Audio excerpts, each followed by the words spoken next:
Hello દોસ્તો, આપ સર્વનું સ્વાગત છે આપણી ચેનલ હેલ્પ ઇન ગુજરાતીમાં. આજના વિડીયોમાં માહિતી મેળવશો કે આવકનો દાખલો એટલે કે ઇન્કમ પ્રૂફ મેળવવા માટે જરૂરી ડોક્યુમેન્ટ. જ્યારે તમે આવકનો દાખલો કઢાવવા જાઓ છો ત્યારે તમારે કયા ડોક્યુમેન્ટની જરૂરત રહેશે એનું પૂરેપૂરું લિસ્ટ આપેલું છે, તો એની માહિતી મેળવશું. તો હવે જોઈએ કે આવકનો દાખલો કઢાવવા માટે જરૂરી ડોક્યુમેન્ટ. એમાં તમારે આપવાનું રહેશે આધાર કાર્ડ. જે પણ અહીંયા આપેલા ડોક્યુમેન્ટ છે એ બધા ડોક્યુમેન્ટની તમારે ઝેરોક્સ આપવાની છે, ઓરિજિનલ ડોક્યુમેન્ટ આપવાનું નથી. તો પહેલું છે આધાર કાર્ડ. તો જે પણ તમે ઇન્કમ પ્રૂફ આવકનો દાખલો કઢાવવા જાઓ છો એની માટે તમારે પોતાનું આધાર કાર્ડ આપવાનું રહેશે. ત્યારબાદ છે રેશન કાર્ડ. પણ જે પણ તમારું રેશન કાર્ડ છે એ રેશન કાર્ડની ઝેરોક્સ આપવાની રહેશે. ત્રીજું, છેલ્લા 12 મહિનાની આવક દર્શાવતા પુરાવા, પગાર સ્લીપ છે, ખેતીનું પ્રમાણપત્ર, વ્યવસાય સંબંધિત આવકનો દાખલો વગેરે.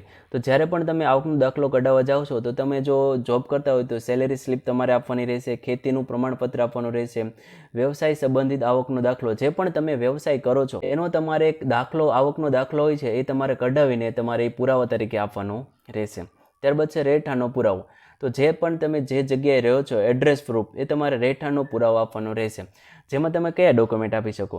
જેમાં તમે વીજળી બિલ છે એટલે કે લાઇટ બિલ છે, પાણીનું બિલ છે, કિરાયા કરારપત્ર છે એટલે કે ભાડા કરાર છે, આમાંથી તમે કોઈ પણ એક ડોક્યુમેન્ટ તમારે આપવાનું રહેશે. એ તમારો રહેઠાણનો પુરાવો છે. ત્યારબાદ છે આવકના દાખલાનું અરજી ફોર્મ. તો જ્યારે પણ તમે આવકનો દાખલો કઢાવવા જાઓ છો ત્યાં તમારે એક ફોર્મ ભરવાનું હોય છે. એ ફોર્મ તમારે વ્યવસ્થિત સારા અક્ષરે ભરવાનું રહેશે. ત્યારબાદ છે પાસપોર્ટ સાઇઝનો ફોટો. હવે જે તમે આવકનો દાખલો કઢાવો છો, જેના નામનો આવકનો દાખલો કઢાવો છો, એનો પાસપોર્ટ સાઇઝનો ફોટો હોવો જરૂરી છે. તો આટલા જે ડોક્યુમેન્ટ છે, તો એ બધા ડોક્યુમેન્ટ જે તમે અરજીનું ફોર્મ ભરો છો એ અરજીના ફોર્મની સાથે તમારે એની ઝેરોક્સ જોડવાની રહેશે. જે પણ અસલ ડોક્યુમેન્ટ છે ઓરિજિનલ, એ તમારે જોડવાના નથી. એ તમારે જોડે તમારે દર્શાવવા માટે રાખવાના છે. જસ્ટ તમારે ખાલી ઝેરોક્સ જોડીને તમારે આ અરજી ફોર્મ છે એ તમારે આપવાનું રહેશે.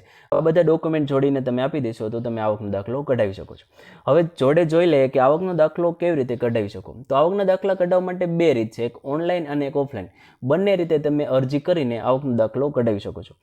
જો તમે ઓનલાઈન અરજી કરીને આવકનો દાખલો કઢાવવા માંગતા હોય તો તમારે ડિજિટલ ગુજરાત પોર્ટલ છે, જે અહીંયા લખેલું છે, અહીંયા ક્લિક કરો તો વિડીયોની ડિસ્ક્રિપ્શનમાં વેબસાઇટની લિંક આપેલી છે, ત્યાંથી તમે અહીંયા પહોંચી શકો છો અને વેબસાઇટ પર જઈ શકો છો. એ વેબસાઇટ પર જવાનું રહેશે. લોગિન તમારે અથવા તો જો તમે ઓલરેડી એકાઉન્ટ બનાવેલું હોય તો તમારે લોગિન કરવાનું રહેશે અથવા તો તમારે રજિસ્ટ્રેશન કરવાનું રહેશે. ત્યારબાદ સર્વિસમાં રેવન્યુમાં જઈને ઇન્કમ સર્ટિફિકેટ પસંદ કરવાનું રહેશે. ત્યાં તમારે જે ફોર્મ છે એ પૂરેપૂરું ફોર્મ ભરવાનું રહેશે અને ડોક્યુમેન્ટ, જ્યાં પણ જે ડોક્યુમેન્ટ માંગેલું છે એ ડોક્યુમેન્ટ તમારે અપલોડ કરવાનું રહેશે. પછી ફોર્મને સબમિટ કરવાનું રહેશે. ત્યારબાદ તમને એક એપ્લિકેશન નંબર મળશે, એ તમારે વ્યવસ્થિત લખી લેવાનો રહેશે. તમે જે રિક્વેસ્ટ કરી છે એની પ્રોસેસ કેટલી થઈ છે એ જોવા માટે તમારે એપ્લિકેશન નંબરની જરૂરિયાત રહેશે. તો તમે ત્યાંથી ટ્રેક કરી શકો છો અને પછી તમે સમયે તમારી અરજી ટ્રેક કરી શકો છો અને આવી રીતે તમે ઇન્કમ પ્રૂફ મેળવી શકો છો. હવે જોઈએ કે ઓફલાઈન તમે અરજી કેવી રીતે કરી શકો. તો તમારે જિલ્લા કલેક્ટર ઓફિસ અથવા તો તાલુકા મામલતદાર ઓફિસે રૂબરૂ જવાનું રહેશે. આવકનો દાખલો તમારે મેળવવો હોય તો કાં તો તમે જિલ્લા કલેક્ટર ઓફિસે જઈ શકો અથવા તો તાલુકા મામલતદાર ઓફિસેથી તમે આ દાખલો મેળવી શકો છો.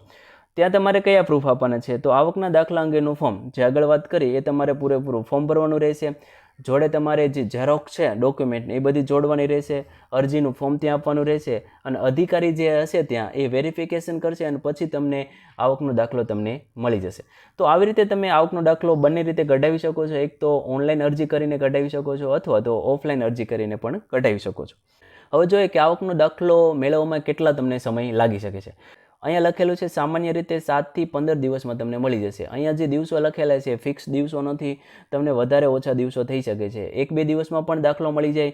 વધારે કામકાજ હોય ગવર્મેન્ટનું તો 15 દિવસ પણ લાગી શકે છે.